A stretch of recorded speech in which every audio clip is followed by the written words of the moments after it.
بسم اللہ الرحمن الرحیم. ہم نے یہ فیصلہ یہ کیا تھا کہ تھوڑا سا ہم اس کو آگے کچھ ایک دو نظمیں ایسی ہیں جو زیادہ مشکل نہیں ہے، تو ہم تھوڑا سا اس کو جلدی بھی کریں گے. جیسے میں نے عرض کیا تھا اس دن نیٹشے کی پوری آپ کو بیان کر کے، اور پھر اقبال رحمۃ اللہ علیہ کے اشعار جن کو میں شاید آج دوبارہ دہراؤں گا، یہ میرا خیال ایک تاریخی قسم کے ہیں. اور اگر آپ اس کو ان اشعار کو دیکھیں علامہ کے جو انہوں نے پیام مشرق کے میں اس کے بارے میں کہے ہیں، تو فرماتے ہیں کہ گر نوا خواہی ز پیش و گریز، اگر تمہیں نوا چاہیے، نغمہ چاہیے، تو اس کے سامنے سے گریز کر کے دور ہٹ جاؤ. در نئی کلکش غریب تندرست. اب میں اس مصرے کو جب میں پڑھتا ہوں تو میں اقبال کی بڑی داد دیتا ہوں، ان کی شاعری کی بلند پایا ہونے کی. اب انہوں نے نئے کا لفظ بولا ہے، نئے کلکش. کلک جو ہے وہ قلم کو کہتے ہیں فارسی زبان میں. کلک ہمارے بچپن میں بھی ہم جب اسکول میں پڑھتے تھے تو کلک ہی کہتے تھے نا، کلک. یہ پرشین میں کلک ہے اور عربک میں قلم ہے، اور کبھی کبھی فارسی میں خامہ بھی کہتے ہیں، خامہ فرسائی، خامہ اور کلک. نئی جو ہے، نئی کا لفظ جو ہے یہ ہے نڑ سے، جس کو ہم نڑ کہتے ہیں پنجابی. ہماری زبان کا یہ ہے اتفاق کہ ہم کسی چیز کو بڑا کرنا چاہیں تو اڑے لگا دیتے ہیں. فارسی کے لفظ چونکہ بڑے سافٹ ہیں تو ہماری جو ہے نا تسلی نہیں ہوتی جب تک ہم اس کو. میں ایک مثال دیا کرتا ہوں ہیز کے لفظ کو. خواجہ سرا کا لفظ جو ہے اس کو ہم خسرا کہتے ہیں، خواجہ سرا ہی ہے لیکن اپنی زبان میں پنجابی میں. تو اس کے لیے جو لفظ تھا ٹرانسجینڈر کے لیے وہ فارسی میں ہیز ہے. تو ہماری چونکہ تسلی نہیں ہوئی تو ہم نے ہجڑا کیا دیا، اڑے بڑا کر ہیجڑ. اسی طرح ہم نے ناڑ کہہ دیا نئی کو. اصل میں یہ لفظ ہے نئی. نئی آپ سمجھ لیجئے کہ وہ جو جس کو ہم کانے کسی قلم بناتے تھے، بانس کی وہ شکل جس میں پتلے پتلے ہوں، اس کی جو نالی ہوتی ہے، نالی بھی نئی سے نکلا ہے، اس کو ہم نئی کہتے ہیں، نئی. اور جو مئی نو ہے لفظ شراب کی سراہی کا، یہ بھی شراب کی نئی نالی جس کے اندر سے شراب آ کے گرتا ہے. تو لفظ ہے مئی نو. میں ایک جگہ ابو دھابی میں لیکچر دے رہا تھا تو ایک بہت بڑے یہاں کے گویا ہیں موسیقار، تو وہ آئے ہوئے تھے تو انہوں نے مئی نو کہا تو انہوں نے کہا مینا. میں نے کہا مینا اور ہے، یہ مئی نو ہے فارسی کا لفظ جو ہے. میں نے کہا آپ میری مانیں آپ اس میں. تو نئی یہ کلکش. کلک کی نالی میں ان کے قلم کی جو بنسری بن رہی ہے، اقبال نے قلم کو بنسری کی شکل عطا کر دی. نئی کلکش نوا غریب تندرست. غریب کا لفظ جو ہے نا، غریب، یہ ہے فارسی کا لفظ، عربی کا لفظ ہے. غریب کا میں نے دیکھا تھا فارسی میں آیا ہے، اور غریب کا میں نے ہے شور و غوغا، جس میں اگر بیڑیے بھی جو آواز نکالتے ہیں غریب، اور بہت زیادہ شور جو کانوں کو پھاڑ دے. اور تندر کا لفظ جو ہے وہ ایرین زبانوں میں وہی ہے جو انگلش میں تھنڈر ہے، فارسی میں تندر ہے. بڑا دلچسپ چیز یہ ہے کہ اصل لفظ یہ پرشین کا ہے اور انگلش نے اس کو اڈاپٹ کر کے تھنڈر میں لگا دیا. اقبال کہتے ہیں کہ نیٹشے کی جو قلم ہے، اس کی جو بنسری ہے، اس میں تھنڈر کا شور موجود ہے. اس میں اتنا جاندار یہ مصرع ہے. اسی لیے کہتے ہیں کہ گر نوا خواہی، اگر تمہیں نغمے کی ضرورت ہے، از پیش و گریز، اس کے سامنے سے بھاگ جاؤ، کیونکہ وہ نغمہ نہیں گا رہا، وہ تو گڑگڑاہٹ پیدا کر رہا ہے غریب تھندر کی. اس کے قلم سے جو آواز نکلتی ہے وہ آپ کے کانوں کو پھاڑ کے رکھ دے. اس سے زیادہ اس کی پرسنالٹی کی وضاحت شاید ہی کوئی شیئر کرتا ہو. اور فرماتے ہیں کہ نیشتر اندر دلے مغرب فشل، دست شز خونے چلی پاؤ احمرست. نیشتر جو ہے، نیشتر آپ کو پتہ ہے اسکیلپل، وہ جو سرجن کا انسٹرومنٹ ہوتا ہے، ایکچولی یہ نیش سے نکلا ہے. نیش کا میں نے ڈنک ہوتا ہے، نیش.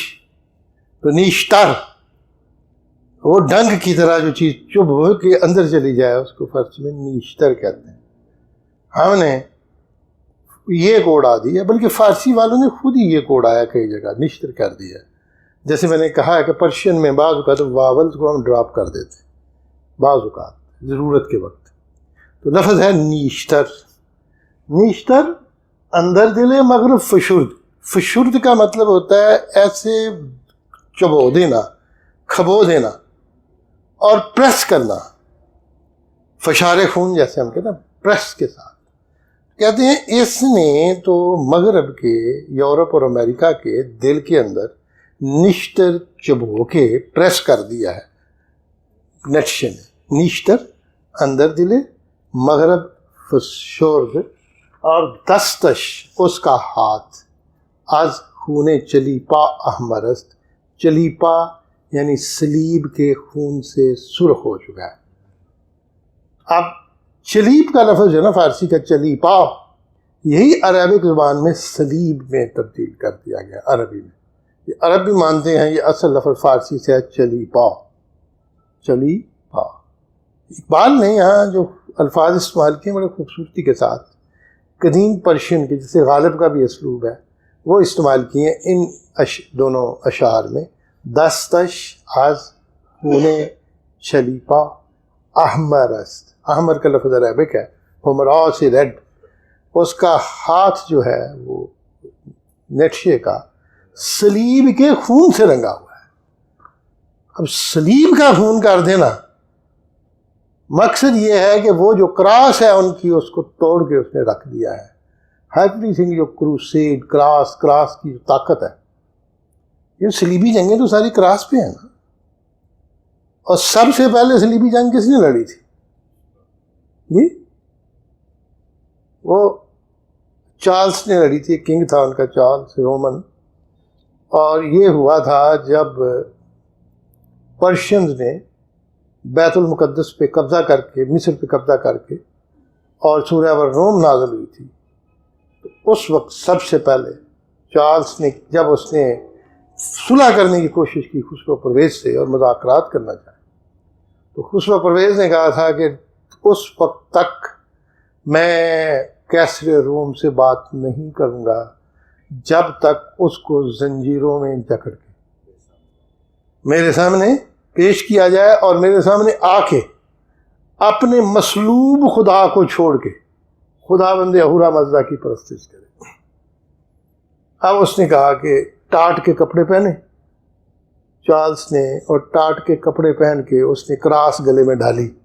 اس نے کہا مارے گئے ہیں، دین کو خطرہ ہے اور دین کے لیے اٹھ کھڑے ہو. تو پہلی صلیبی جنگ جو ہے وہ ادھر سے شروع ہوئی تھی. تو اس لیے صلیبی جنگوں کا آغاز اسلام سے نہیں ہوا، اس سے پہلے ان لوگوں نے کر دیا تھا، لیکن اسی روح کو پھر انہوں نے اسلام کے اگینسٹ بھی استعمال کیا ہے، چلیپا کی روح کو. اقبال کہتے ہیں یہاں تو بات ہی الٹ ہو گئی ہے. دستش از خون چلیپا احمر است، کہ اس کے ہاتھ میں سلیب کے خون سے رنگے ہوئے ہیں. نقشے یعنی اس نے اس کے ٹوٹل جو چرچ ہے اور اس کی جو کراس ہے اس کا اس نے ٹوٹلی بیڑا غرق کر دیا. Is totally broken it away. اور کہتے ہیں ان کے برترہ حرم بت خانے ساخت قلب مومن دماغش کافر است. وہ ان کے وہ جس نے حرم کی طرح کا بت خانہ بنا دیا ہے. بت خانہ مطلب یہ ہے کہ بنایا حرم کی طرح کا ہے لیکن اس سے حرم بنا نہیں ہے. حرم کو اس نے بت کی شکل دے دیا. جہاں خدا کو رکھنا تھا وہاں اس نے شرک کر کے انسان کو رکھ دیا ہے اور انسان کی عظمت کا قائل ہو گیا. انسان تو اس نے بت بنا دیے، آئیڈلس. اس چیز کو اقبال نے ایک اور خوبصورت انداز میں کہا ہوا ہے. کہتے ہیں کہ میرے پاس آ رہا تھا وہ ان کی اشعار چاروں مصرے یاد آ رہے تھے تو ابھی بھی میرے دماغ میں خطور کر رہے ہیں. جیسے علامہ اقبال رحمۃ اللہ علیہ نے فرمایا ہے اس کے بارے میں کہ تراشیدم صنم بر صورت خویش، میں نے صنم جو ہے پتھر جس کو پوجنا ہے اس کو اپنی شکل کا بنایا ہے. تراشیدم صنم بر صورت خویش. اور کہتے ہیں کہ برنگ خود خدا را نقش بستم، میں نے خدا کا نقش جو باندھا ہے وہ اپنی شکل کا ہی باندھا ہے، اپنے رنگ کا ہی.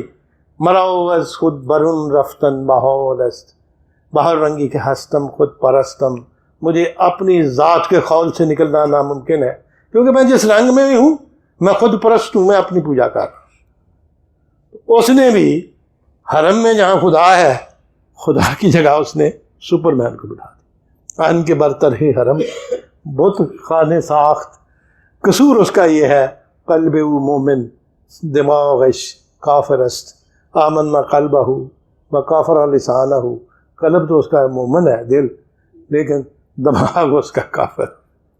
ٹھیک، ایک اتنی بڑی بات کی کہ اقبال کو ہمدردی ہوئی ہے نقشے سے کہ تھا تو بڑا پہنچی ہوئی چیز، اتنا بڑا مجذوب حلاج پیدا ہو گیا یورپ میں، لیکن ان سے سنبھالا نہیں گیا.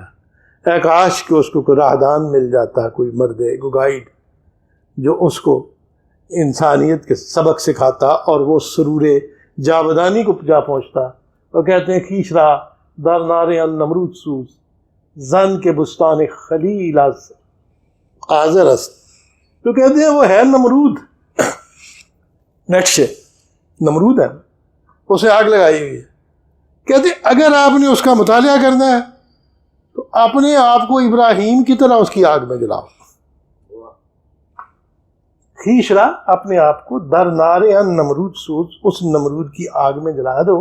زن کے بستان خلیل از آذر است، چونکہ خلیل اللہ کا جو باغ ہے وہ آذر سے ہے. یہاں اقبال نے ایک اور بڑی خوبصورت بات یہ کر دی ہے کہ جو آذر جو حضرت ابراہیم کے باپ کا نام قرآن میں آیا ہے وہ زال سے نہیں آیا، وہ زے سے آیا ہے. آذر جو ہے یہ پرشین ورڈ ہے آتش کے لیے، جس سے آتش نکلا، آتھر، آذر.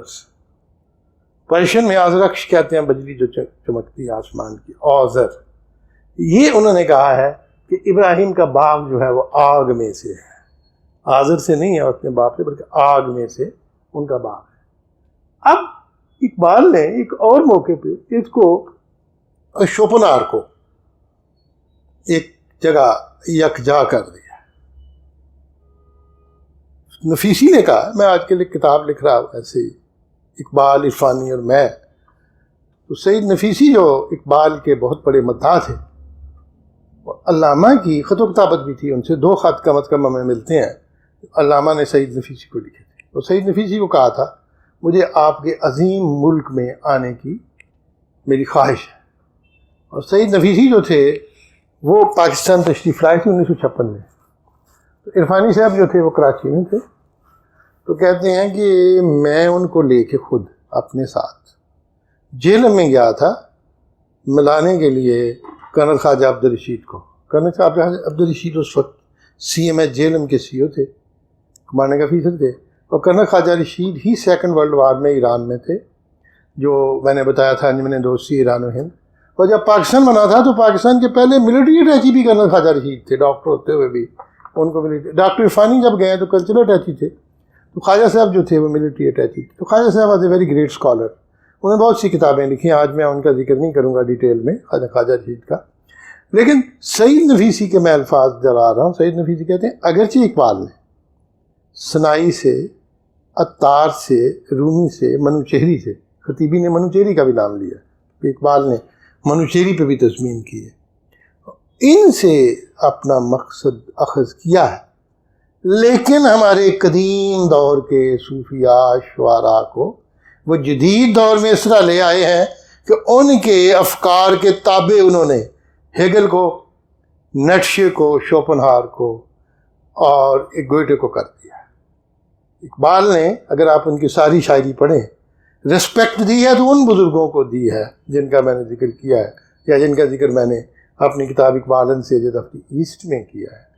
لیکن ان فلسفیوں کو انہوں نے ان کے تابع کر دیا ہے.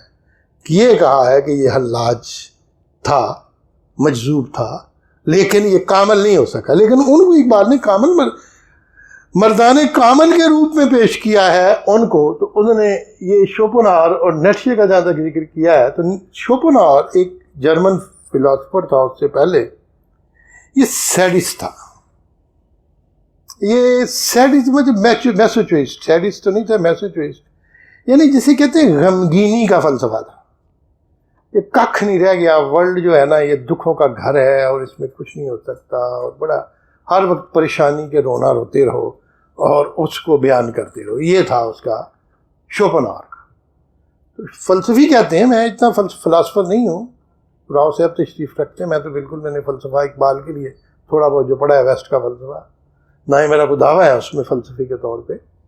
تو شوپنہاور جو تھا اس نے جو غم اور اندوہ اور دردناکی کو بیان کیا ہے، تو فلاسفر کہتے ہیں کہ جب غم اور اندوہ میں آپ ڈوب جاتے ہیں تو اس سے بھی بعض اوقات خیر نکل آتا ہے اور پھر بہتری کی توقع ہوتی ہے. یہ کچھ فلاسفرز کہتے ہیں. اب اقبال نے کہا ہے کہ شوپنہاور کے اثرات نیٹشے پہ ہوئے ہیں، اور نیٹشے نے بہت کچھ شوپنہاور سے لیا، کیونکہ ڈپریشن میں تھا نا، پاگل تھا نا، وہ پریشانی کی حالت میں جو کچھ کہہ رہا تھا وہ آگے ان کو بیان کر رہا تھا. کہتے مرغیز آشیانے بسیر چمن پرید، خوریز شاخ گل بے تنے نازکش خلید، بدگفت فطرت چمن روزگار را، از درد خویش و ہم ز غم دیگران تپید. یہ غم نہیں، غم دیگران تپید. ایک پرندہ آشیانے سے چمن پہ سیر کرنے کے لیے اڑا، اپنے آشیانے سے اڑا ہے تاکہ وہ چمن کے اوپر جا کے سیر کرے. مرغیز آشیانے بے سیر چمن پرید، خاریز شاخ گل، ایک کانٹا یہ شاخ گل پھولوں کی شاخ سے، بے تن نازکش اس کے نازک جسم پر، خلید چبھ گیا ہے.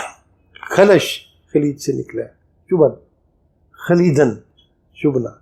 اس کے نازک جسم میں ایک کانٹا لگا ہے اس پرندے کے. اور بد گفت فطرت چمن روزگار را، اس نے زمانے کے چمن کی فطرت کو برا بلا کہا ہے کہ زمانہ ہی اس قسم کا ہے، باغ ہی بڑا برا ہے کہ اس باغ کے اندر کانٹے ہیں، اور کانٹا آ کے مجھے سن گیا ہے. از درد خویش، اپنے درد سے، وہ ہم سے غم دیگران تپید، اور دوسروں کے غم میں سے بھی تڑپ اٹھا ہے. اور اس کے بعد کہتے ہیں کہ یہ جو ہے، میں تھوڑا آگے پھر بیان کروں گا. تھوڑا سا میں نے آپ کو بتایا کہ ایکچولی ڈپریشن کی کیا کیفیت ہوتی ہے، کہ آپ کو ہر چیز بری لگتی ہے، آپ کو چمن بھی برا لگتا ہے، چمن میں کانٹے نظر آتے ہیں، پھول نہیں نظر آتے. اور یہ بھی اقبال کی ایک نظم ہے جو انہوں نے حکیم کے بارے میں کی ہے، نیٹشے کے بارے میں. فرماتے ہیں حریف نکتہ توحید ہو سکا نہ حکیم، نگاہ چاہیے اسرار لا الہ کے لیے. یہی اقبال نے پچھلے جو میں نظم آپ کو پڑھائی تھی، اب پھر اس کا تھوڑا سا میں جھلک دوں گا. جب اللہ باللہ درمان تا اللہ نہ رفت، از مقام عبدہ بیگانہ رفت. اور لا پہ پھنس گیا ہے، اللہ تک نہیں پہنچ سکا، اس لیے وہ عبدہ کے مقام سے غافل رہا ہے. تو لا اور اللہ جو ہے، اقبال نے کہا ہے نا، لا و اللہ از مقامات خودیس، لا اللہ شرح آیات خودیس. یہ جو خودی کی آیات ہیں ان کی تشریح ہے لا اور اللہ، اور لا اللہ اسٹیشن ہے، یہ مقامات خودی کے اسٹیشن ہیں ان کو کہا. اقبال نے کہا لا اور اللہ کو اکٹھا نہیں کر سکا، تو اس لیے نگاہ چاہیے اسرار لا الہ کے لیے. لا اور الہ، اللہ پہ نہیں پہنچا وہ. اور خدنگے سینہ گردوں ہے اس کا فکر بلند، کمند اس کا تخیل ہے مہر و ماہ کے لیے. خدنگ کہتے ہیں تیر کو، سینہ گردوں آسمان کے سینے پہ، اور اس کی جو بلند افکار ہیں نیٹشے کے، وہ ایسے تیر کی طرح ہیں جو آسمان کے سینے میں جا کے چبھتا ہے. کمند اس کا تخیل ہے مہر و ماہ کے لیے. اس کا تخیل جو ہے وہ ایسی کمند کی طرح ہے جس میں چاند بھی آ جائے، سورج بھی آ جائے، اس کو وہ شکار کر کے کمند پھینک کے تو لے آتے. لیکن اگرچہ پاک ہے طینت میں راہ بھی اس کی، ترس رہی ہے مگر لذت گناہ کے لیے.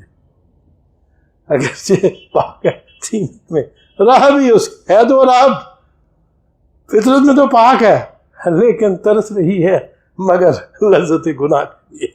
وہ گناہ کی لذت چاہتا ہے، وہ چاہتا ہے کہ جو اس کا مرد کامل ہے وہ ایسے ٹوٹ پڑے اور اس کے دل میں کمزوروں کے لیے کوئی جگہ نہ ہو. یہ ہے لذت گناہ.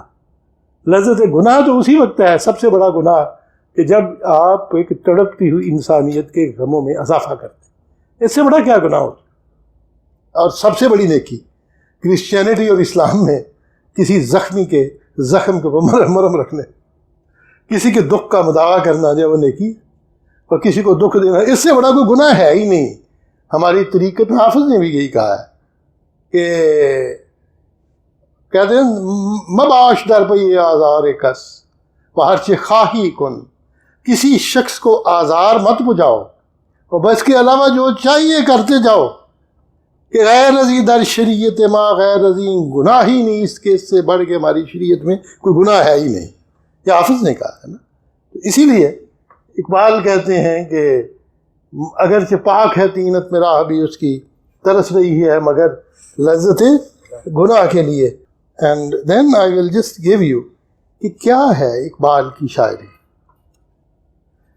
اب میرے جاوید نامہ کے جو ہیں ہمارے ماشاءاللہ میرے ساتھی، میں اسٹوڈنٹ تو نہیں کہتا، سب میرے رفیق سفر ہیں اس جاوید نامہ میں، ان کی نگاہ جو ہے وہ اقبال کی شاعری پہ غالب آ چکی ہے، کیونکہ میں نے بڑے بڑے اسکالرس کو جاوید نامہ پہ بولتے دیکھا ہے۔ آپ بھی آپ سن لیں، عطیہ عبداللہ نے کہا تھا نا، ڈاکٹر عطیہ عبداللہ نے کہتے ہیں میں آپ کا لیکچر سن کے گئی زورواسٹرینزم پہ اقبال، اور اس کے بعد میں نے ایک اور کسی کا لیکچر سنا اور بولا زرتشتی مذہب پہ، تو کہتے ہیں مجھے ایسے لگا جیسے وہ بچوں کی باتیں کر رہا ہے۔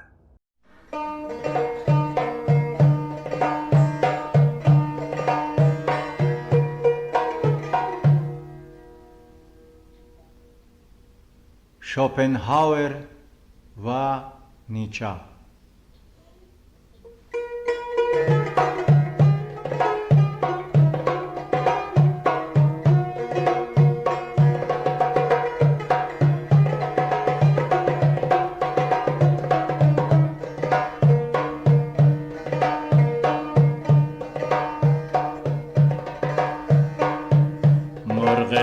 آشیانه به سیر چمن پرید، مرغ ز آشیانه به سیر چمن پرید، خار ز شاخ گلبتنی نازکش خلید، بد گفت فطرت چمنی روزگار را،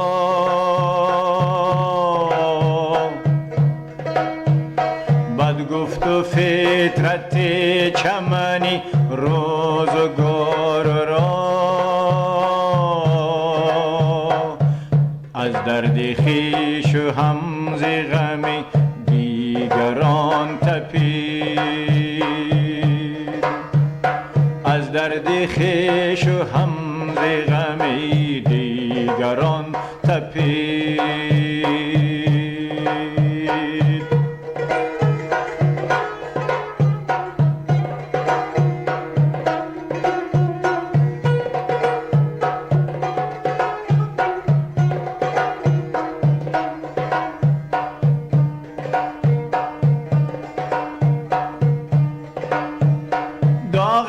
خونی به گناهی لاله را شمرد، اندر طلیسم غنچه فریبی بهار دید، گفت اندر این سرا که بینایش فتاده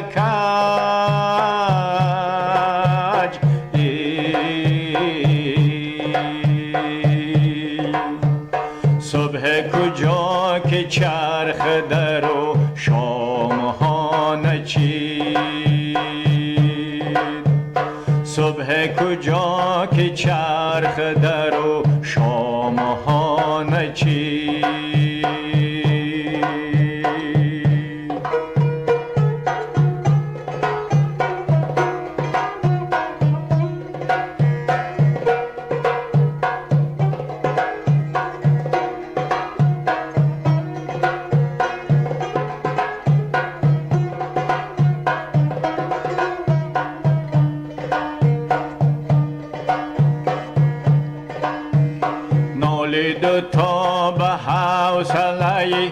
آن نوات راز خون گشت نغمه و زید و چشمش فرو چکید خون گشت نغمه و زید و چشمش فرو چکید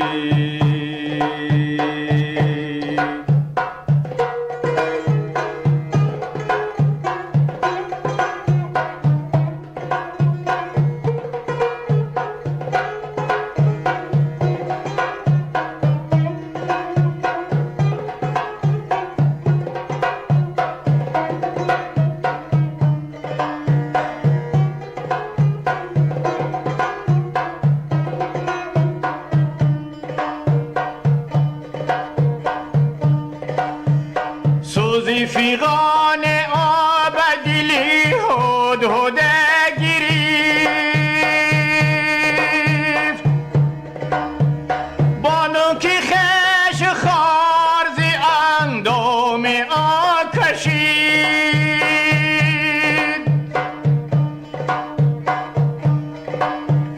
گفتش که سودی خش زی جیبی زیان برا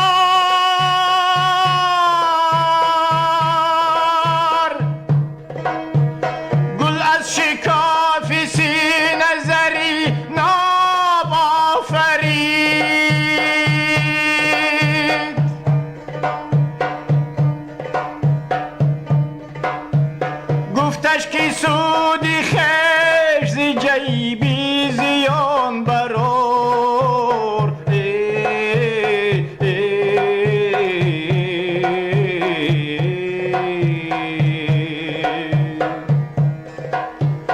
گل از شکاف سینه زرین آب آفرید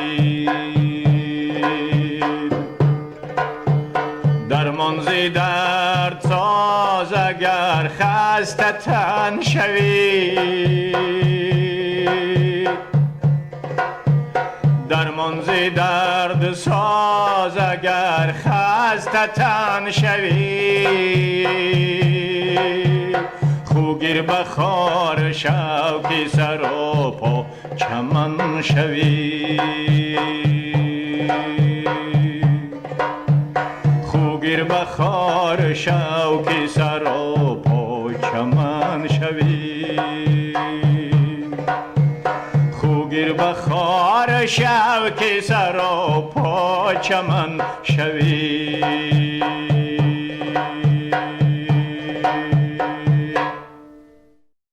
یہ نظم ہے ان کی پیام مشرقی اقبال کی. اس میں بے شمار انہوں نے سبق دیے.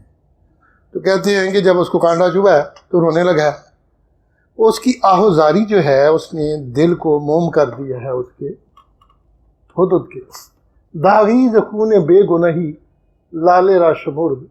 اس نے کہا کہ میری جو بے گناہی ہے اس کا خون جو ہے وہ لالے کے سینے کے اوپر داغ بن گیا ہے.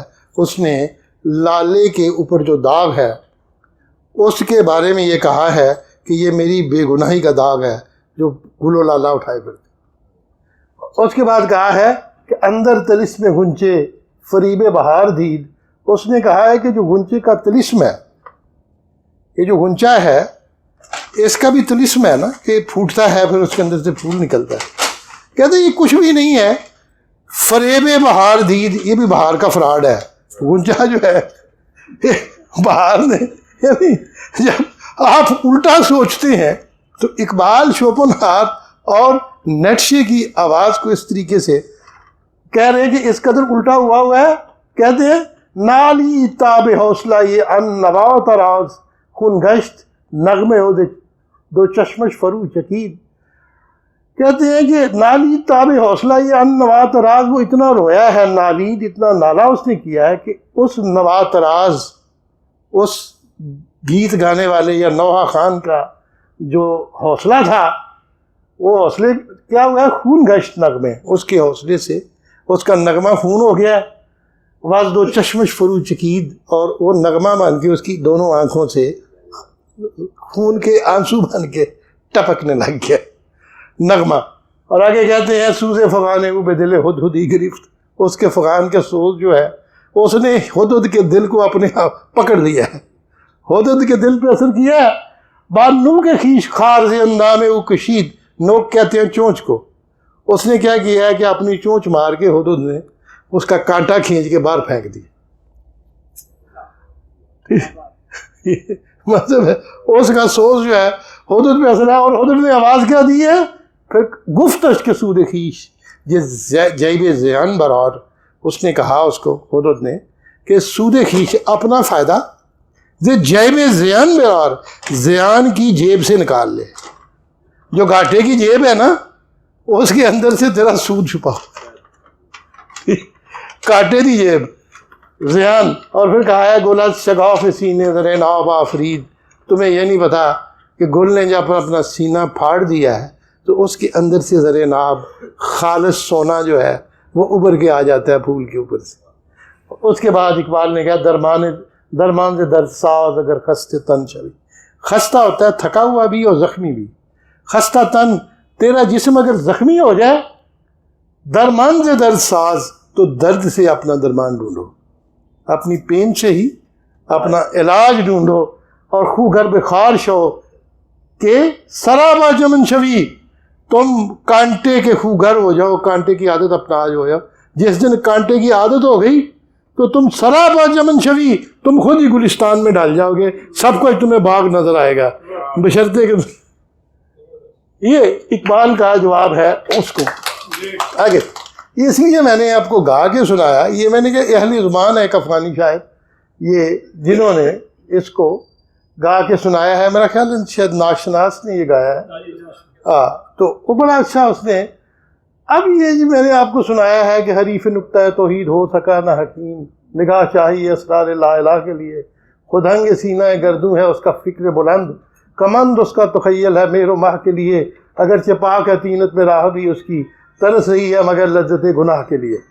اب اقبال نے نقشے کو چھوڑا نہیں ہے. کئی مقامات پہ اس کا ذکر کیا ہے اور کہا ہے قوموں کی حیات ان کے تخیل پہ ہے موقوف.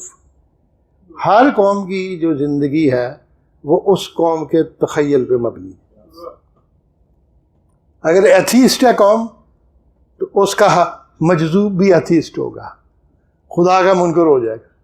اگر کوئی خدا پرست ہے قوم تو اس کا مفکر بھی خدا پرست ہوگا. قوموں کی حیات اس کے تخیل پہ ہے موقوف. یہ ذوق سکھاتا ہے ادب مرغ چمن کو. پھر فرماتے ہیں مجذوب فرنگی نے بے انداز فرنگی. مجذوب فرنگی نے بے انداز فرنگی مہدی کے تخیل سے کیا زندہ وطن کو. ایکچولی جس مرد کامل کی وہ تلاش کر رہا ہے سپرمین کی وہ سپرمین تو خوبیاں مہدی میں نظر آتی ہیں نا ہمیں. مہدی کے تخیل سے کیا زندہ وطن کو. اور پھر کہتے ہیں اے کہ تو مہدی کے تخیل سے ہے بیزار. نو امید نہ کر آہو مشکی سے ختن کو. یہ جو ختن ہے اس میں اگر آہو مشکین کستوری والے آہو کا تصور ختم کر دیا جائے تو وہ چمن برباد ہو جائے گا. خطا و ختن کی رونق نہیں رہے گی. اس ختن کی رونق جو ہے وہ آہو مشکین سے ہے. اور آہو مشکین جو ہے وہ حضرت مہدی کا تصور ہے. اور آگے کہتے ہیں ہے زندہ کفن پوش تو میت اسے سمجھے. ہے زندہ کفن پوش تو میت اسے سمجھے. یا چاک کرے مرد کے ناداں کے کفن کو. اور یہاں بھی ایک ہمارے حضرت ہیں وہ ایک دفعہ کفن پا کے بہ گئے. آپ کو یاد میں نے جب یہ شعر پڑھے جس سے جاوید اقبال بہت ہنسے کیونکہ اسی دنوں انہوں نے کفن پہنے ہوئے تھے. تو میں نے کہا وہ زندہ کفن پوش تو میت اسے سمجھے. یا چاک کرے مرد کے ناداں کے کفن کو. بندہ نادان جو ہے اس نے اگرچہ کفن نہیں پہنا ہوا لیکن ہمیں چاہیے کہ اس مرد کے نادان کے کفن کو چاک کر کے اس کو سیدھا کریں. اور اقبال نے یہ جو کہا ہے یہ میرا کہتے غزل ان کی اردو میں بال جبریل میں یہ انتہائی خوبصورت قسم کی غزل ہے جس کا موازنہ کوئی نہیں کر سکتا. خرد مندوں سے کیا پوچھوں کہ میری ابتدا کیا ہے کہ میں اس فکر میں رہتا ہوں میری انتہا کیا ہے. اور خودی کو کر بلند اتنا کہ ہر تقدیر سے پہلے خدا بندے سے خود پوچھے بتا تیری. اس شعر کا اتنا بیڑا غرق کر دیا. اور یہ شعر جو ہے یہ صوفیاء کے بہت بڑے قول کے اوپر مبنی ہے. صوفیاء کہتے ہیں کہ جو اللہ کا ہو گیا کان اللہ، جو اللہ کا ہو گیا اللہ بھی اس کا ہو گیا. جس نے اللہ کے مطابق اپنے آپ کو ڈال دیا اللہ کی رضا اس کی رضا میں شامل ہو گئی. اور یہ رومی نے کہا ہے چن چنین خواہی خدا خواہد چنین، جیسے تو چاہتا ہے خدا بھی ویسے ہی چاہتا ہے. چن چنین خواہی کہا کس کو ہے؟ اپنے شاگرد کو کہا ہے، حسام الدین کو، ضیاء الحق حسام الدین کو. اے ضیاء الحق حسام الدین تو ہی یہ شدے برماز نورت مصنوی. اور آگے کہتے ہیں چن چنین خواہی جیسے تو چاہتا ہے خدا خواہد چنین، اللہ بھی ایسے ہی چاہتا ہے. کیونکہ مید حد حق آرزو ہے متقین، اللہ تو متقی لوگوں کی آرزو کو پوری کر دیتا ہے جیسے تم چاہو گے. تو اقبال نے کہا ہے جو متقی تقوی کی اور پرہیزگاری کے ساتھ اپنے آپ کو سٹرانگ کر لے، خود ہی کو کر بلند اتنا کہ ہر تقدیر سے پہلے خدا بندے سے خود پوچھے بتا تیری رضا کیا ہے. اور کہتے ہیں مقام گفتگو کیا ہے اگر میں کیمیا گر ہوں، یہی سوج نفس ہے اور میری کیمیا کیا ہے. اور رسول اللہ صلی اللہ علیہ وسلم کے بارے میں فرمایا ہے نظر آئی مجھے تقدیر کی گہرائیاں اس میں، نظر آئی مجھے تقدیر کی گہرائیاں اس میں. نہ پوچھا ہم نشی مجھ سے وہ چشم سرما سا کیا ہے، پوچھا ہم نشی مجھ سے وہ چشم سرمئی آنکھاں کیسی ہیں، اس میں تقدیر کی گہرائیاں چھپی ہیں. اور اگر ہوتا ہوں مجذوب فرنگی اس زمانے میں تو اقبال اس کو سمجھاتا مقام کبریا کیا ہے. اور نوائے صبح گاہی نے جگر خوں کر دیا میرا، خدا ہے جس خطا کی یہ صدا ہے وہ خطا کے. اور نقشے کو ذہن میں لا کے اگر ہوتا ہوں مجذوب فرنگی اس زمانے میں تو اقبال اس کو سمجھاتا مقام کبریا. کہتے ہیں مقام کبریا میں نہیں پہنچا، وہ پیچھے رہ گیا. اور راؤ صاحب تشریف لاتے ہیں اس لیے میں ان اشعار کو دوبارہ بھی پڑھوں گا جو میں نے نقشے کے بارے میں اقبال کے پڑھے تھے. ہر کوئی آستیزہ یہ بود و نبود، جہاں عدم اور وجود کی جنگ جاری ہے. کس نہ دانت سر ان چرخ کبود، کوئی بھی نہیں جانتا اس نیلے آسمان کا راز کیا ہے. ہر کجا مرگا ورد پیغام دی صحیح خوشن مردی کے دانت مرگ چیز. موت جو ہے ہر جگہ زندگی کا پیغام لے کے آ جاتی ہے، موت زندگی کا پیغام لے کے آتی ہے. حضرت علی کا قول جو میں نے پچھلی دفعہ بھی کہا تھا کہ جب تک موت نہیں آتی موت خود زندگی کی حفاظت کرتی ہے. ہر کجا مرگا ورد پیغام دی اے خوشن مردی کے دانت مرگ چیز. مبارک ہے وہ بندہ جس کو یہ پتہ چل گیا کہ موت ہے کیا. اور آگے فرماتے ہیں ہر کجا مانند با در زن حیات بی ثبات و با تمنا یہ ثبات. ہر جگہ ہوا کی طرح موت بڑی، زندگی بڑی سستی بک رہی ہے. کتنی کہتے ہیں کس قدر آسان ہے موت، کتنی مشکل زندگی ہے، کس قدر آسان ہے موت. اور اقبال نے اس کو بڑی دفعہ کہا ہے مرگ مشکل زندگی مشکل ترست. باغ سکندر خضر در ظلمات گفت مرگ مشکل زندگی مشکل ترست.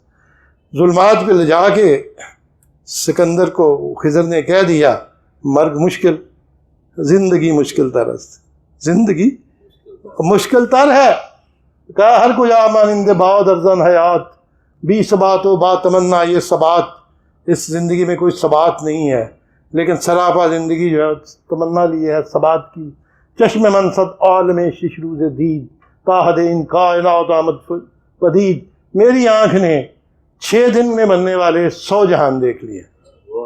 100 عالم ششروز دید تا حد ان کائنات آمد پدید. اب میں ادھر پہنچ گیا، اقبال کہتے ہیں جہاں اس کائنات کی حد آ گئی ہے، اب میں اس کائنات سے باہر نکلنے لگا ہوں.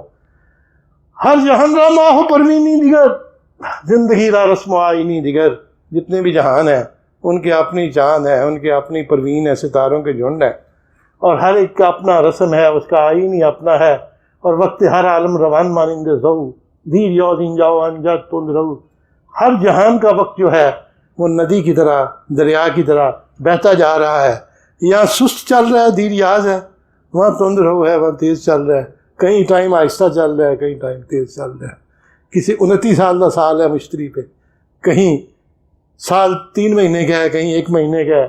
کہتے ہیں سال ماہ انجا مہی انجا دمی، ہمارا سال یہاں چاند 1 ماہ ہے، 1 مہینہ ہے، اور وہاں پہ 1 لمحہ ہے. اور بیش ان عالم بیان عالم کبھی، اس جہان کا جو بیش ہے زیادہ ہے، وہ اس جہان میں کم ہے. عقل ما اندر جہانی ذو فنون، در جہانی دیگری خار و زبون. ہماری عقل ایک جہان کے اندر ذو فنون ہوتی ہے، اس ٹیکنالوجیز اور اس کے فنوں، سارے فنون اس عقل میں ہوتے ہیں. در جہان دیگری، دوسرے جہان میں ذلیل و خوار ہو جاتی ہے. صبور کہتے ہیں بارڈر کو، بر صبور ان جہان چون و چند. یہ جہان جہاں چون و چند ہے، کیسا اور کتنا ہے، کیا ہے اور کتنے کی بات ہوتی ہے. آپ یہاں اسٹیٹسٹکس کی بات کرتے ہیں. بر صبور ان جہان چون و چند، بود مردی باسدائی درد مند. ایک مرد کھڑا ہوا تھا یہ بڑی دردناک آواز کے ساتھ، دیدایو از عقابن تیزتر، اس کی آنکھیں جو تھی عقابوں سے زیادہ پینیٹریٹنگ تھیں، اور تلت شاہد سوز جگر، اس کے چہرے پہ جو حال ہوا تھا پاگل پن کا، وہ اس کے جگر کے جلنے کی گواہی دے رہا تھا. اندر آگے لگی ہوئی تھی، وہ آگے کے اثرات اس کے چہرے پہ نمایاں ہو رہے تھے. اور دم دم سوز درون فضود، اور ہر دمے اس کے اندر کا سوز بڑھ رہا تھا. برزبش بئی تھی کہ 100 بارش سرود. اس کے ہونٹوں پہ ایک بیت تھا، ایک شعر تھا کہ 100 بارش سرود کے جس کو 100 دفعہ اس سے پڑھ کے سنایا ہے، نہ جبریلی، نہ فردوسی، نہ حوری، نہ خدا بندی، نہ کوئی جبریل ہے، نہ کوئی جنت ہے، نہ کوئی حور ہے، نہ کوئی خدا بند ہے. کفے خاکی کے میسوز سے جانے آرزو مندی. اصل میں یہ مٹی کی مٹھی ہے انسان کی، جو آرزو مندی کے سوز سے جل رہی ہے. اس کی آرزو اس کو تڑپا رہی ہے. یہی دنیا ہے، یہی کائنات ہے. بار بار یہی کہہ رہا تھا، کفے خاکی کہ میسوز سے جانے آرزو مندی کی جان کی وجہ سے وہ جل رہا ہے انسان، اور جو کچھ ہے وہ اسی کی وجہ سے ہے. اور من بے رومی گفتم ان دیوانے کیس، گفت ان فرزانہ یہ المانویس. میں نے رومی کو کہا کہ پاگل کون ہے؟ اس نے کہا یہ پاگل تو نہیں ہے. آلمان کہتے ہیں جرمنی کو. یہ جرمنی کا آلمانوی فلسفی ہے، اتنا بڑا فرزانہ ہے، عقل مند ہے، جو ادھر پھنسا ہوا ہے یہاں دنیا ختم ہو رہی ہے، اگلی دنیا کے درمیان آ کے، اور کہتے ہیں در میں آنے ان دو عالم جائے اوس، نغمہ یدیرین اندر نا یہ اوس. ان دونوں جہانوں کے درمیان اس کی جگہ ہے، اور پرانا نغمہ جو ہے اس کی بنسری میں بج رہا ہے. اور پھر کہتے ہیں باز ان حلاج بی دار و رسن، نو دیگر گفتیان حرف کہن. ایک بار پھر اس حلاج نے، جس کی نہ دار ہے نہ رسیاں ہیں، ایسا حلاج ہے جو تختہ دار پہ نہیں چڑھا، اس کو رسیوں سے نہیں باندھا گیا. بعض ان حلاج بیدار نو دیگر گفتان حرف کہن. اس نے اس پرانی بات کو، نا الحق کی جو بات ہے، اس کو اور ہی انداز سے بیان کر دیا.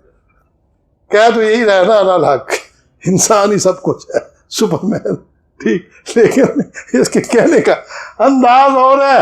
حرف و بی باک و افکار شظیم، اس کے حرف جو ہیں بڑے بے باک ہیں، اور اس کے سوچیں جو ہیں بڑی عظیم ہیں. غربی ہمستی کے گفتارش تو نیند، اس کے گفتار کی تلوار سے مغرب والے 2 ٹکڑے ہو گئے ہیں، ان کو پھاڑ کے رکھ دیا ان کے جسم کو اس نے. اور لیکن ہم نشین بر جذبہ یو پئی نہ بہت بن رہی ہے مجذوب را مجنون شمرد. اس کے جو ہم نشین تھے جرمنی کے یا ویسٹ یورپ کے، اس کے جذبے پہ جذبہ پئی نہ برد، اس کے جذبے کو فالو نہیں کر سکے، اس کی پیروی نہیں کر سکے. تو کیا کیا انہوں نے؟ بندہ ہے مجذوب را مجنون شمرد، یہ مجذوب بندے کو انہوں نے پاگل بنا کے جن چمڑ گئے، جن مجنون جنہ، یہی لفظ جہاں سے آیا ہے نا، وہ جن بندہ ہے مجذوب را مجنون شمرد. اور آکلا نزش کو مستی بی نصیب، نبض ادادند در دست طبیب. وہ جو عقل مند لوگ تھے یورپ کے، اب عشق و مستی بھی نصیب، وہ عشق اور مستی سے بے نصیب تھے، اس کو پکڑ کے لے گئے اور اس کی نبض جا کے طبیب کے ہاتھ میں پکڑا دی ہے جی نبض دیکھو پاگل ہو گیا. نبض ادادند در دست طبیب، طبیب کے ہاتھ اس کی نبض دے دی ہے. اور باپ اشکن چیز غیر از ریو و رنگ، واہ یہ مجذوبی کے ذات اندر فرنگ. فرشتوں کے پاس، فزیشنز کے پاس، حکیموں کے پاس، ڈاکٹروں کے پاس مکر اور فراڈ کے سوا کیا ہے؟ سارے رنگ باز میں کہتے ہیں واہ یہ مجذوبی کے ذات اندر فرنگ، افسوس ہے اس مجذوب پہ جو غلطی سے فرنگ میں پیدا ہو گیا، پیدا ایسے ہوں نا ان کو سمجھانا واہ یہ مجذوبی کے ذات اندر فرنگ، ابن سینا بھر بیاضی دل نہد رگ زند یا حب خواب آور دہد، ادھر ہوتا ہے کوئی ابن سینا کے پاس لے جاتی اس کو، بر بیاضی دل نہد، وہ اپنی بیاض کھول لیتا ہے نسخوں کی اور اس کے اوپر دل لگا کے رگ زند یا اس کو پچنے لگاتا، اس کے کسی رگ کے اوپر وہ نشتر مارتا، یا حب خواب آور دہد، یا وہ کسی نیند دینے والی گولی جو ہے اس کو کھلاتا، حب کہتے ہیں گولی کو، خواب آور گولی دیتا، لیکن ہوا کیا تھا، بود اللہ جی بے شہر خود غریب جان ز ملا برد و کشتورا طبیب، یہ ایسا علاج تھا جو اپنے شہر میں اجنبی تھا، ملا سے تو جان بچ گئی، خود ملا کوئی نہیں تھا، لیکن کشتورا طبیب ڈاکٹروں نے ٹیکے لگا لگا کے اس کو مار دیا، جان سے ملا برد و کشتورا طبیب، اور کہتے ہیں مرد رادانی نبود اندر فرنگ بس فضون شد نغمہ شز تار چنگ، کیونکہ فرنگ کے اندر ویسٹ یورپ میں کوئی راہدان مرد نہیں تھا، اور اس لیے بس فضون شد بہت زیادہ بڑھ گیا ہے نغمہ شز تار چنگ، اس کا نغمے کی آواز اتنی بڑھ گئی ہے کہ ان کی سارنگیوں کی جو تاریں تھیں وہ اس کی تاب نہیں لا سکیں، وہ ٹوٹ گئی ہیں، جیسے انہوں نے پہلے کہا نا درد یہ کلکش غریب تندرست، وہ آواز اتنی بلند تھی کہ وہ تارا کس گیا ہے، میوزیکل انسٹرومنٹ ٹوٹ گئے نے، اور آگے کہتے ہیں اقبال راہ رو را کس نشانت راہ نداد صد خلل در واردات او فتاد، وہ جو راہ رو تھا اس کو راستے کا نشان کسی نے نہیں دیا، اور پھر صد خلل در واردات او فتاد، اس کی جو واردات تھیں اس میں سینکڑوں خلل پیدا ہو گئے ہیں، نقد بودوں کا سیار اورا نہ کرد کاردانی مرد کار اورا نہ کرد، تھا تو وہ نقد خالص سونا تھا، نقد بودو کس عیار اونا نہ کرد، کسی نے بھی اس کو معیار کے اوپر کسوٹی کے اوپر آ کے اس کو ناپا نہیں ہے، اس کے معیار کو اس کی کوالٹی کو اسیس نہیں کر سکے، نقد بودو کس عیار اورا نہ کرد، اور کاردانی مرد کار اورا نہ کرد، کوئی کام کو سمجھنے والا کاردان ایسا نہیں تھا جو اس کو مرد کار بنا سکتا، عاشقی در راہ خود گم گشتائی سال کی در راہ خود گم گشتائی، وہ ایسا عاشق تھا جو اپنی آہ میں گم ہو کے رہ گیا، وہ ایسا سالک تھا جو اپنے رستے میں گم ہو کے رہ گیا، اور حضرت فرماتے ہیں مستی او ہر زجاجی را شکست از خدا ببرید و آج ہم خود گسست، اس کی مستی نے ہر شیشے کو توڑ کے رکھ دیا، زجاج کہتے ہیں عربی میں شیشے کو، مستی او ہر زجاجی را شکست، سارے شیشے ان کو توڑ کے رکھ دیے، اور از خدا ببرید و آج ہم خود گسست، پہلے اللہ سے ٹوٹا پھر اپنے آپ سے بھی ٹوٹ کے تو پاگل ہو گیا، اپنا بھی نہیں پتا رہا۔ اب میرا خیال ہے کہ ان اشعار سے زیادہ خوبصورت اس کی کو بتا، اور ساتھ ہمدردی کر رہے ہیں، ایک بات اس کو لعنت دے بھیج رہے، مغرب کے میں یہی بتا رہا تھا اس دن جب محترمہ صدف مرزا کی الوداعی ہم نے دی، اس میں عنایت صاحب موجود تھے وہاں پہ اقبال اکیڈمی میں، تو میں نے پہلی بات جاوید نامہ پہ یہی کی، میں نے کہا لوگ کہتے ہیں کہ ڈانٹے کو اقبال نے فالو کیا، کیونکہ محترمہ نے ڈانٹے کے پاس اس کے میوزیم میں بھی گئی ہیں، میں نے بھی ڈیوائن کیمنٹری پڑھی ہے، اس پہ بھی میں نے لکھا ہے اپنی کتاب میں Iqbal and sieges of asset میں، تو کہتے ہیں کہ اس نے ورجیل کی رہنمائی میں جا کے جب دوزخ میں پہنچتا ہے، اقبال جنت میں جاتا ہے آسمانوں پہ، وہ زمین کے ٹوئے میں جا کے نا وہ کھڈ میں دوزخ میں انٹر ہو جاتا ہے، اور وہ رسول اللہ صلی اللہ علیہ وسلم کو دوزخ میں شو کرتا ہے ڈانٹے، لیکن اقبال تو زرتشت کو بھی بڑے اونچے مقام پہ بٹھا کے، اقبال تو وشوامترا کو بھی جہان دوست کہہ کے اس کو آسمان غار میں ایسی جگہ جنت میں بٹھایا ہوا ہے جہاں بڑے آرام سے اسے کہا آسمان میں، اقبال نے تو لاڈ بڈھا کی بھی تعریف کی، اقبال نے تو زرتشت کی بھی تعریف کی۔ یہ ہے فرق مشرق اور مغرب کی سوچ کا، نیگیٹیوٹی ہمیں کہتے ہیں، آپ اس پورے جاوید نامہ میں دیکھ لیں، ماسوائے اس کے لاڈ کچنر کے جس کو فرعون کہہ کے لعنت بھیجی ہے، اور وہ بھی اس لیے کہ ملوکیت کا وہ انسٹرومنٹ جس نے انسانیت کی تذلیل کی، جس نے مہدی سڈانی کی قبر سے نکال کے اس کی ہڈیاں دوبارہ تختہ دار پہ لٹکائیں اور اس کو لا دیں، اس کے علاوہ اقبال نے تو کسی کے خلاف بات نہیں. اقبال کہتے ہیں مست از خدا ببریدو، لیکن چاہتا کیا تھا یہ نقشے خاص تابینت بے چشم ظاہری اختلاط قاہری با دلبری. وہ ان ظاہری آنکھوں سے دیکھنا چاہتا تھا امتزاج اور اختلاط قاہری کا اور دلبری کا، جس میں جلال بھی ہو جمال بھی ہو، وہ دونوں کو اپنی ان آنکھوں سے دیکھنا چاہتا تھا. کوئی ایسی شخصیت آئے جو صاحب جلال بھی ہو، صاحب جہاں قاہری بھی ہو اور جہاں دلبری بھی ہو. خاص تعذاب و گلایت برون خوشائی کا کشت دلایت برون. وہ چاہتا تھا کہ پانی اور مٹی سے باہر آ جائے وہ خوشا جو اس کے دل کی کھیتی سے باہر آ رہا ہے، جو دل میں سوچ رہا ہے اس کو دیکھنا چاہتا تھا. اور کہتے کیا ہے، یہ بے کو نہ پڑھنا، انچ وجوہیت مقام کبریاست ان مقام از عقل و حکمت ماوراست. وہ جس کو تلاش کر رہا تھا وہ تو کبریا کا مقام ہے. تو اقبال اس کو سمجھاتا مقام کبریا کا انچ وجوہیت مقام کبریاست، لیکن وہ فلسفے سے بیان کر رہا تھا ان مقام از علم و حکمت ماوراست. مسئلہ اس کا یہ تھا کہ وہ اس مقام کو نہ سمجھ سکے، نہ اس کے ساتھ نہ وہ جو علم و حکمت کی دانائی میں نہیں آتا مقام کبریا. اور کہتے ہیں زندگی شرح اشارات خودیس، یہ خودی جو ہے اس کے اشارے ہیں، سگنلز، اشارہ سگنل کو کہتے ہیں. یہ لال سرخ بتیاں خودی کی کہیں آپ کو منع کر رہی ہیں، کہیں آپ کو اجازت دے رہی ہیں چلنے کی، کہیں آپ کو بتا رہے ہیں کہ زندگی شرح اشارات خودیس. زندگی جو ہے وہ ان اشارات کے خودی کے اشارات کی تشریح میں گزر جاتی ہے.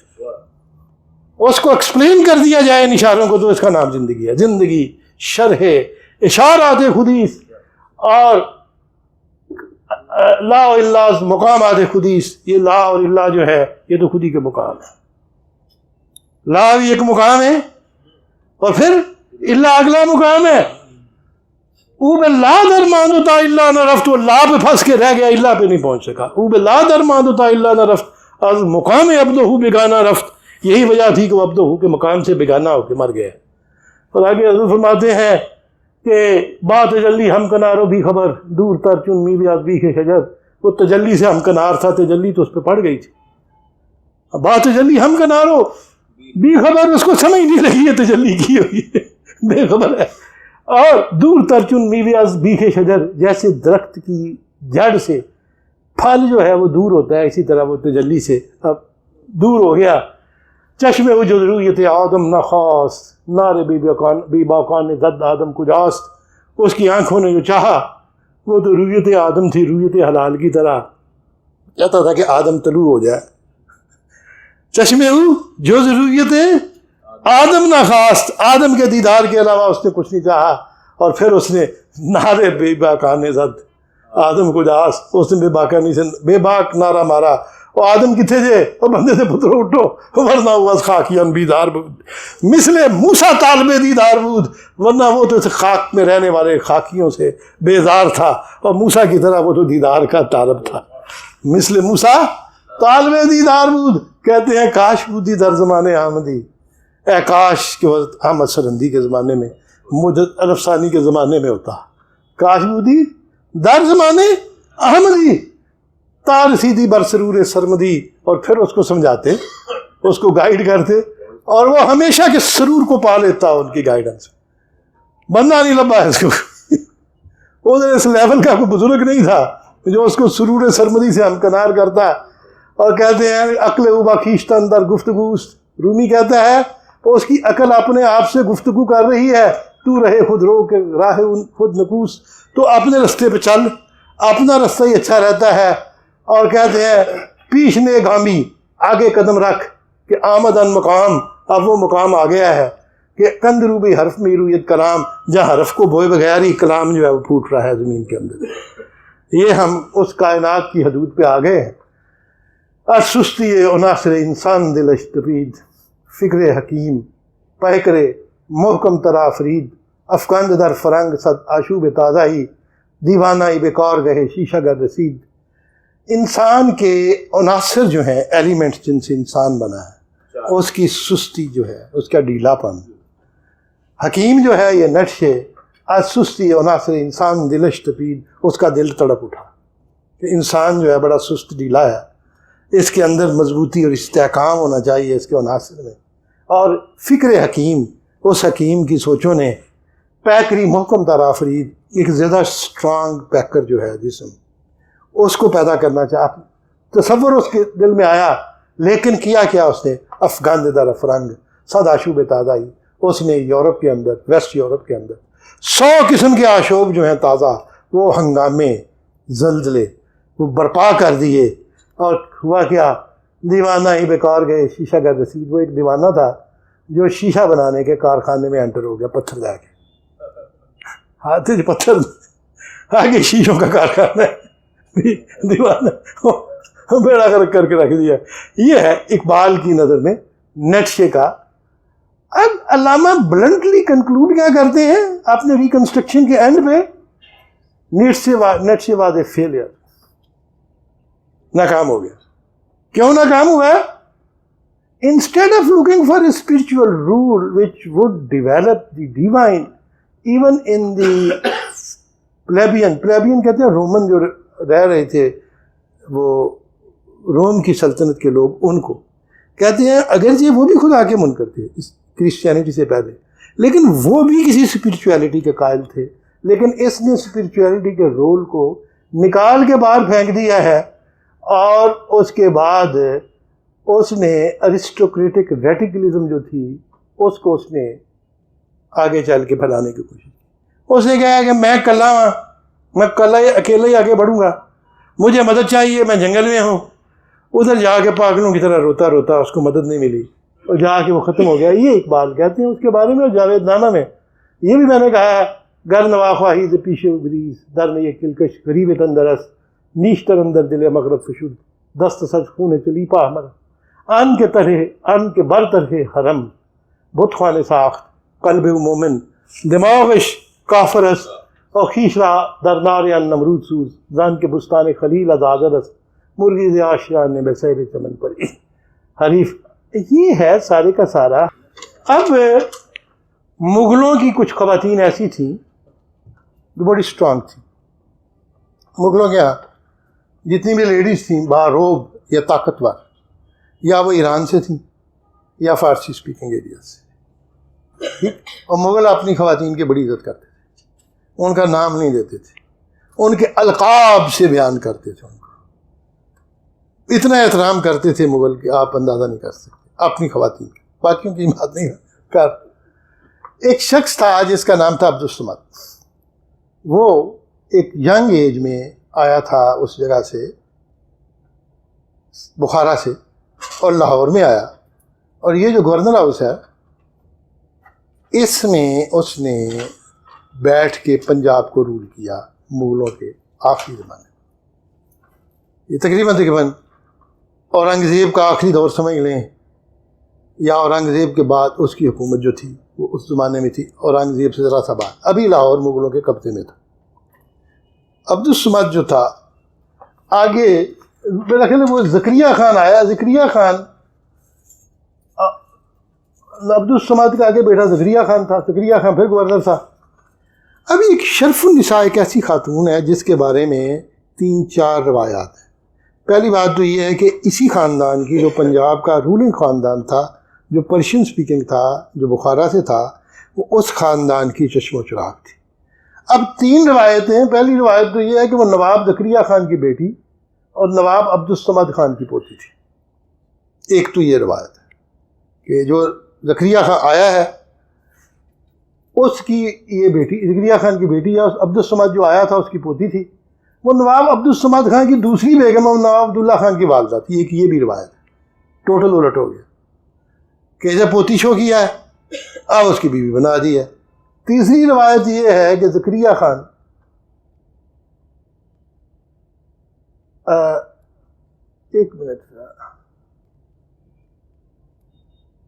تیسری روایت یہ ہے کہ مورخین نے کہ نواب زکریا خان کی شرف النساء سوتیلی ماں تھی کیونکہ وہ بیگم جان کا بیٹا تھا. اب یہ 2-3 روایات ہیں، ہمیں نہیں پتہ چلتا کون ہے. لیکن جو میں نے مطالعہ کیا ہے میرے خیال کے مطابق یہ اس کی پوتی تھی عبدالصمد کی. شادی نہیں ہوئی تھی، 20-22 سال کی عمر میں وہ مر گئی تھی. لیکن کرتی کیا تھی کہ جیسے ایرسٹوکریٹ فیملی کی خواتین تھیں جو لوگوں کے سامنے نہیں آتی تھیں، اپنے آپ کو چھپا کے رکھتی تھی، اس نے اپنے گھر کے ایک سائڈ پہ اونچا سا چبوترا بنایا ہوا تھا. اس چبوترے کے اوپر اس نے قرآن پاک اور تلوار رکھی تھی، اور سیڑھیاں اس کی کوئی نہیں تھیں تو بانس کی سیڑھی لگا کے لکڑی کی چڑھتی تھی، سارا دن بیٹھ کے قرآن پڑھتی تھی، ہاتھ میں تلوار رکھتی تھی، شام کو واپس آتی تھی. بیمار ہوئی، اس نے اپنی ماں کو کہا کہ تم مجھے جب دفن کرو گی تو میرے ساتھ قرآن اور تلوار بھی رکھ دینا میری قبر کے اوپر. اور یہ اس وقت تک پڑی رہی جب تک سکھوں نے قبضہ نہیں کیا، اور سکھوں نے تقریباً جتنے بھی مزار تھے لاہور کے، یہ خود چھوٹو رام نے بھی لکھا ہے دوسرے میں، انہوں نے کہا کہ جی ارد گرد لاہور کے بڑے مزار ہیں، ان کا فائدہ کوئی نہیں، ہم نے سنگ مرمر چاہیے تھے ان سے اتار لیں.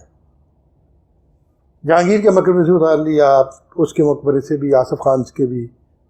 نور جہاں کا تو یہ حال کیا کہ اس کی لاش کو تابوت توڑ کے، اس کے اندر پتہ نہیں تاج ہے یا کیا ہے، اس کی ہڈیاں نکل آئیں، پھر ہڈیاں دفن ہوئیں. اب وہ بیسمنٹ میں دفن ہے.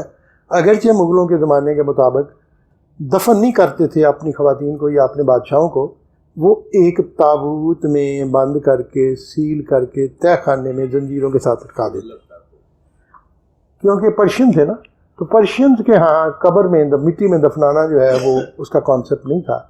تو مسلمان ہونے کے بعد انہوں نے ان دونوں کانسیپٹس کو ملا کے کہتے ہیں کہ جہانگیر کی جو لاش ہے ابھی بھی، اور شاہ جہان کی اور ارجمند بانو کی ابھی بھی لٹک رہی ہے بیسمنٹ میں. مجھے کہا تھا کسی نے کہ جی آپ ہمارے ساتھ آئیں، آپ کو جہانگیر کے وہ تابوت دکھاتے ہیں جو لٹکا ہوا ہے نیچے. میں نہیں گیا، میں نے کہا میں مغلوں کی قبروں میں انٹر نہیں ہونا چاہتا. Very interest. یہ بات بے حرمتی ہے نا، بادشاہوں کی قبروں میں آپ انٹر ہو جاؤ، مغلوں کی قبروں میں وہ پھر زندہ ہوئے. ایک سکھوں کو میں نے کہا نہیں سنا، یہ کہنا ہے کوئی ہوتے نہ جائے جی بھائی. جہانگیر نے ان کا گرو جو تھا نا، گرو ارجن دیو، اس کو کیا تھا نا، مارا تھا ادھر لاہور میں. تو وہ کہتے ہیں جی اسے جہانگیر کی قبر نہیں جانا، ہو سا پھر زندہ ہو جانا ہے، پھر مصیبت پہ آ جانے سکھا. آج تک اس کے خوف سے جو ہے نا وہ لڑ رہے ہیں. اب جیسے کہ میں نے کہا ہے کہ تلاوت کلام پاک پہ مشغول رہتی تھی، اور اس نے قرآن پاک. زیب النساء مخفی دوسری ہے، وہ اورنگزیب کی بیٹی تھی، وہ فارسی کی بہت بڑی شاعرہ تھی، اور اس کے بارے میں لاہوری زبردستی کہتے ہیں کہ اس کی قبر انہوں نے بنائی ہوئی ہے چبرجی کے پاس، حالانکہ وہ یہاں نہیں ہے، کسی اور جگہ ہے انڈیا میں، شاید سرہند کے پاس ہے. اس کی جو قبر ہے شرف النساء کی، یہ بیگم پورہ ہے، اور یہ انجینئرنگ یونیورسٹی سے تھوڑا سا ویسٹ کی سائڈ پہ.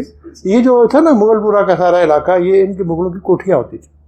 شہر پہلے اندرون شہر تھا، پھر جب ایکسپینڈ کیا تو ان لوگوں نے جیسے اپنا ارسٹوکریسی نے اپنے جو محلات بنائے وہ اس علاقے میں بنائے مغل، کیونکہ جی ٹی روڈ پہ تھا نا، تو جی ٹی روڈ کے اوپر ان کے آج بھی اس کے آثار جو ہیں شالامار گارڈن تک اگر آپ چلے جائیں تو نظر آتے ہیں.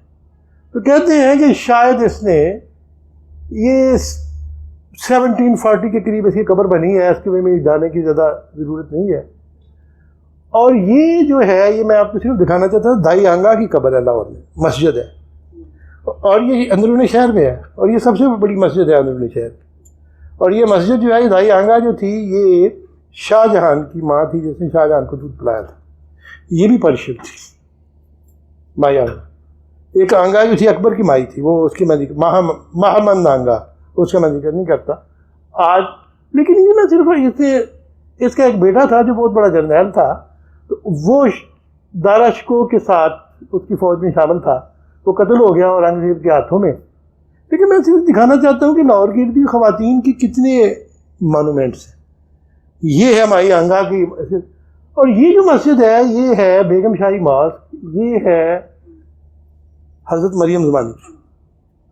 اب پرابلم یہ ہے، سب بکواس.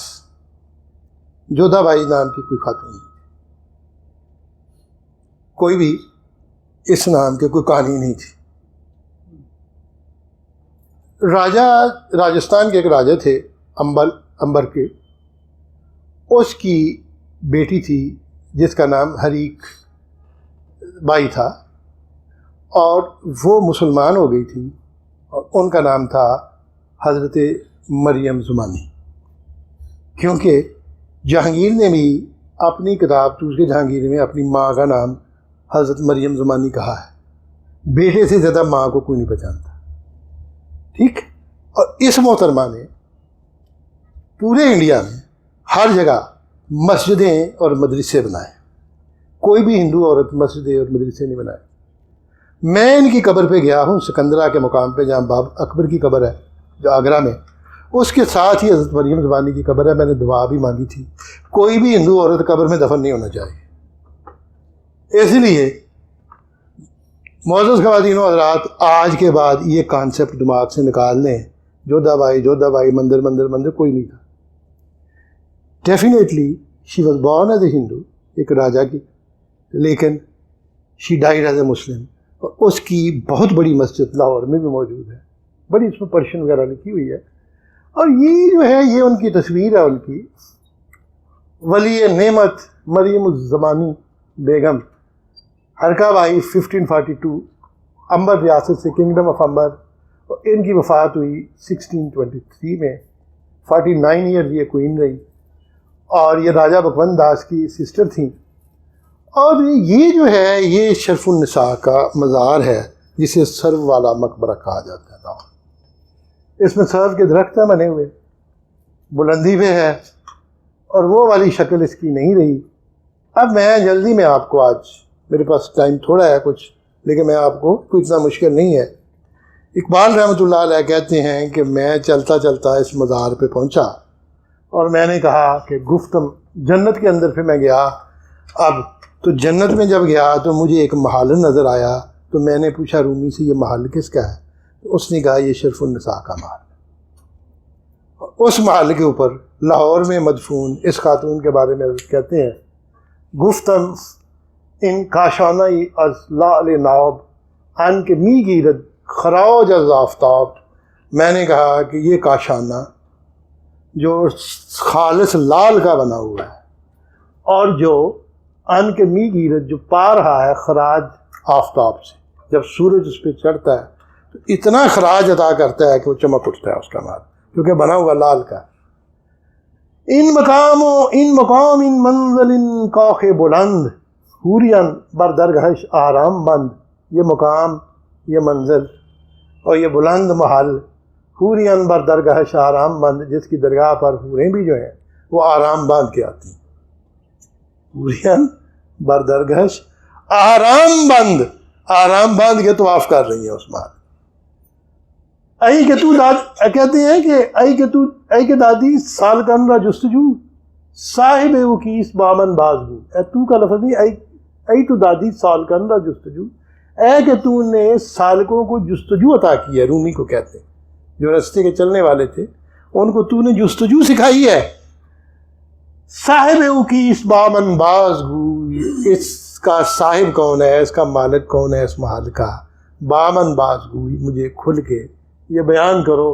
گفت ان کاشانہ یہ شرف النساء۔ رومی نے کہا یہ شرف النساء کا محل ہے۔ مرغ بامش باملائک ہم نواز، جس کے بام کا، جس کے چھت کے اوپر بیٹھا ہوا پرندہ فرشتوں کا ہم نوا ہے۔ مرغ بامش باملائک ہم نواز۔ آگے فرماتے ہیں کل زمیما ان چنین گوہر نزاد، ہیچ مادر ان چنین دختر نزاد۔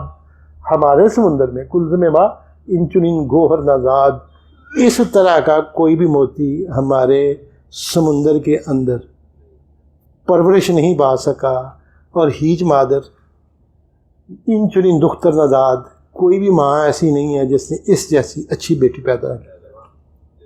آگے فرماتے ہیں خاک لاہور از مدارش آسمان، لاہور کی خاک اس کے مدار سے آسمان کی ہم پایا ہے۔ کس نہ داند راز اورا در جہان، لیکن جہان کے اندر کوئی بھی اس کے راز کو نہیں۔ فرماتے ہیں انسراپا ذوق و شوق و درد و داغ، خاک میں پنجاب را چشم و چراغ۔ وہ سر سے لے کے پاؤں تک ذوق، شوق، درد اور داغ ہے۔ ذوق بھی ہے، شوق بھی ہے، درد بھی ہے، اور داغ، زخم بھی ہے۔ اور حاکم پنجاب، جو پنجاب کا گورنر تھا، اس کی چشم و چراغ تھی۔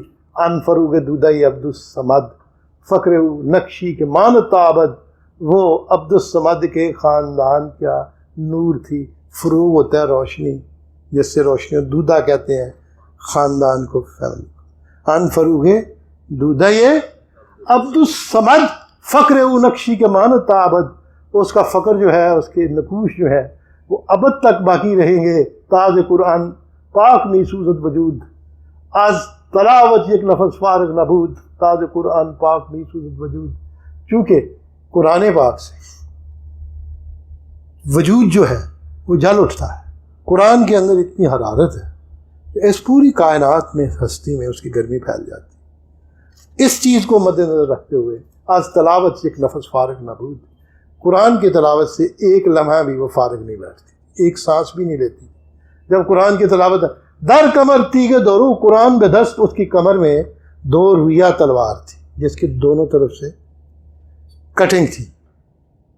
اس نے کمر کے اوپر وہ تلوار باندھی ہوئی تھی جو دونوں طرف سے کاٹتی تھی. در کمر تیغ دورو، قرآن بے دست، ہاتھ میں اس کے قرآن تھا. تن بدن ہوش و حواس اللہ مست، اس کا جسم، اس کا بدن، اس کے ہوش و حواس وہ اللہ میں مست تھے، اللہ کے کھوئے ہوئے تھے. اور کہتے ہیں خلوت و شمشیر و قرآن و نماز، آئی خوشن عمری کے رفت اندر نیاز. اس کی خلوت، اس کی شمشیر، اس کا قرآن، اس کی نماز، آئی خوشن عمری کے رفت اندر نیاز.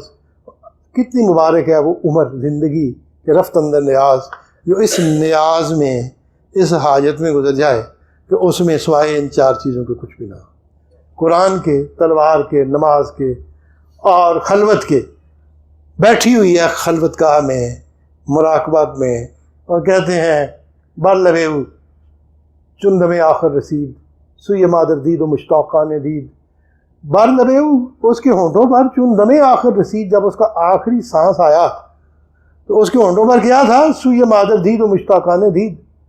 جب اس کے ہونٹوں پر آخری سانس پہنچا تو اپنی ماں کی طرف دیکھا اور بڑی مشتاقانہ انداز سے دیکھا. گفت اگر از راز من داری خبر، سوی شمشیر و ان قرآن نگر، اگر تو میرے رازوں سے باخبر ہے تو پھر خدا کے لیے میری امی، اے میری تلوار نو دیکھ، تو اس قرآن کو دیکھو. یہ 2 ہی چیزیں ہیں میرے پاس. یہ آج دیکھیں آپ کے تجاوز کی، اس مزار کے ارد گرد بہت بڑا باغ تھا جس کی پینٹنگز تھی. آج تجاوزات نے آپ کی تاریخی عمارات کو ملیامٹ کر دیا. میں صرف آپ کو لاہور کا یہ دکھانے کے لیے کہ آج کیا ہو گیا اس سر والے مقبرے کا حال. کہتے ہیں یہ ہے کیا؟ ان 2 قوت حافظ یک دیگرند، یہ قرآن اور تلوار دونوں قوتیں ہیں، حافظ یک دیگرند، جو ایک دوسرے کی حفاظت کرتی ہیں. قرآن تلوار کی حفاظت کرتا ہے اور تلوار قرآن کی. ان 2 قوت حافظ ایک دیگرند، کائنات زندگی را محورند، اس زندگی کی کائنات کا محور یہ ہے، پوری کائنات تلوار اور قرآن کے گرد گھوم رہی ہے. فرماتے ہیں اندرین عالم کے میر ہر نفس دکھ تو رتنا ان 2 محرم بود و بس.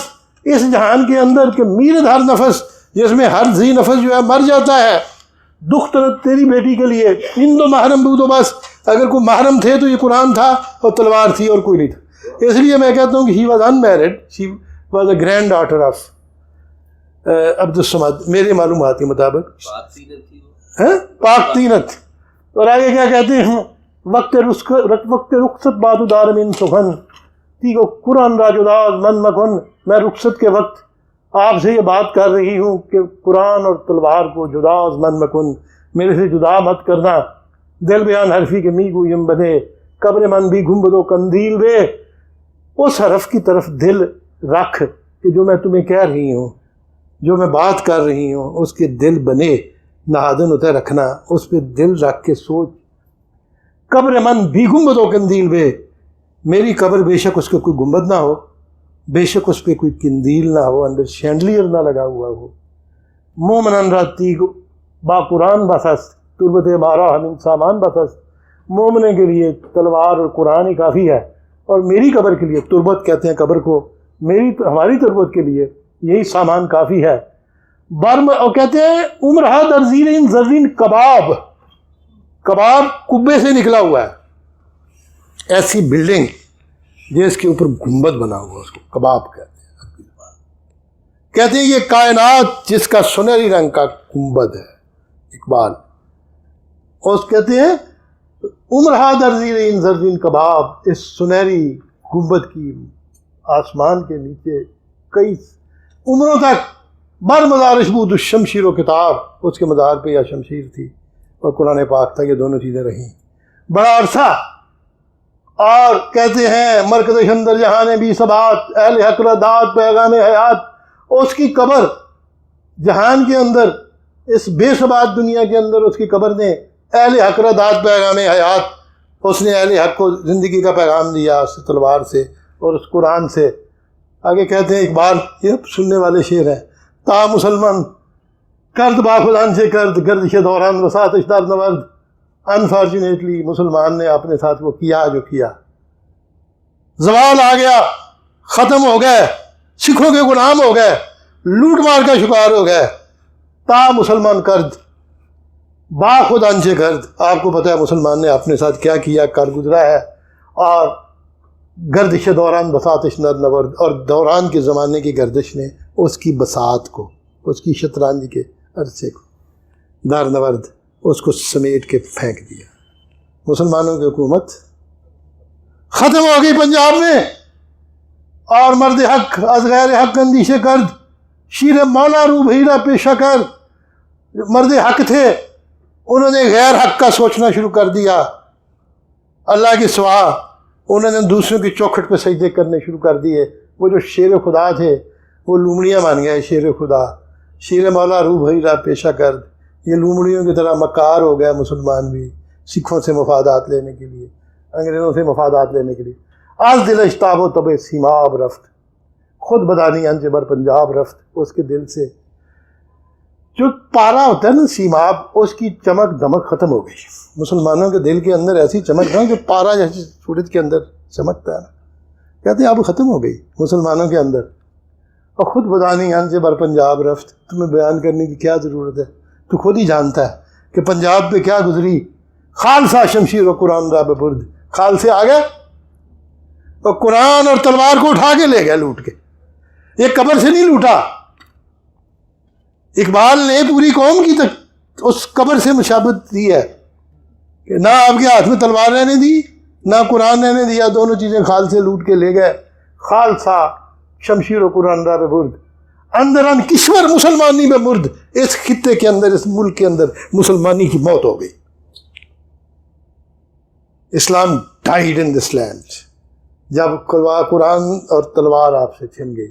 یہ تھا آج کا سبق جو میں چاہتا تھا کہ آج میں شرف النساء والی نظم بھی آپ کو پڑھا دوں۔